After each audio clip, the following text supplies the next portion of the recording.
ඔයාලා හැමෝටම සුබ දවසක්. දෙස් විදෙස් අලුත්ම තොරතුරු දැනගන්න දැන්ම වටින් ගොඩින් නාලිකාව සබස්ක්‍රයිබ් කරන්න.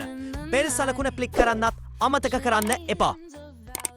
අවුරුදු ගානක් කාන්තාරේ දුක් විඳලා ගෙනාපු රත්තරන් ටික එයාපෝට් එකේදී කස්ටම් එකෙන් රාජසන්තක කරද්දී ලංකාවට එද්දී රත්තරන් ගේන්න කලින් දැනගන්නම ඕනේ නීති 3 මෙන්න.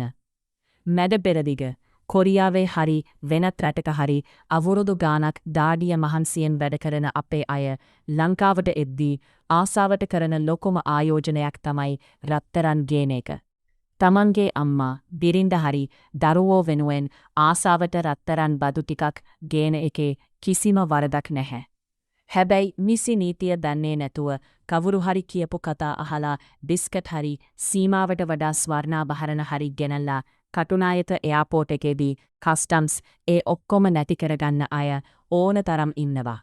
ඔබේ මහන්සිය ප්‍රතිඵලය සතයකින් හෝ අඩු නොකර ගෙදර ගෙනියන්නම් රේගුවේ කස්ටම්ස් මේ නීති 3 අනිවාර්යයෙන්ම දැනගන්නවා. 1. බිස්කට් සහ කාසි ගේන එක ගෝල්ඩ් බිස්කට්ස් ඇන්ඩ් කොයින්ස්. මේක තමයි ගොඩක් අය අමාරුවේ වැටෙන ප්‍රධානම තැන. රත්තරන් බිස්කට් කාසි හෝ දිය කරපු රත්තරන් රෝ ගෝල්ඩ් ලංකාවට ගෙන එම සම්පූර්ණයෙන්ම තහනම්. මේවා ගෙනවනම් ශ්‍රී ලංකා මහ බැංකුවේ සහ පාලක ආයතනවල විශේෂ අවසරපත්‍රයක් ලයිසන්ස් සහ බදු ගෙවීමක් අනිවාර්යයි. පෞද්ගලික ප්‍රයෝජනයට කියා හොරෙන් බිස්කට් ගෙනාවොත් රේගුව මගින් රාජසන්තක කරනු ලබනවා. එමෙන්ම කැරට් 20ටත් වැඩි රත්තරන් ආභරණ ලෙස ගෙන ඒමත් මේ යටතේම තහනම් වේ. පළඳින ස්වර්ණාභරණ සීමාව ජුවල්රි ලිමිට්. තමන්ගේ පෞද්ගලික පරිහරණයට පර්සනල් යූස් සාධාරණ ප්‍රමාණයක රත්තරන් මාල වලලු හෝ මුදු ගෙන ඒමට කිසිදු බාධාවක් නැහැ. හැබැයි මේක විකුණන්න ගේනවා වගේ පෙනුනොත් පාවම ගණනාවක් රත්තරන් පෙට්ටිවල් දමාගෙන ආවොත් කස්ටම් එකෙන් අනිවාර්යයෙන්ම ප්‍රශ්න කරනවා.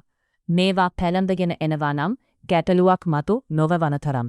ඩියුටි ෆ්‍රී අලවන්ස් එකේ ඇත්ත කතාව ඔබ පිටරට සේවය කළ කාලය අනුව ඔබට හිමිවන තීරබදු සහනය ඩියුටි ෆ්‍රී අලවන්ස් මත මේ සියල්ල තීරණය වෙනවා. දැන්ම අපගේ නාලිකාව සබස්ක්‍රයිබ් කරන්න. ඔයාලට සුබ දවසක්.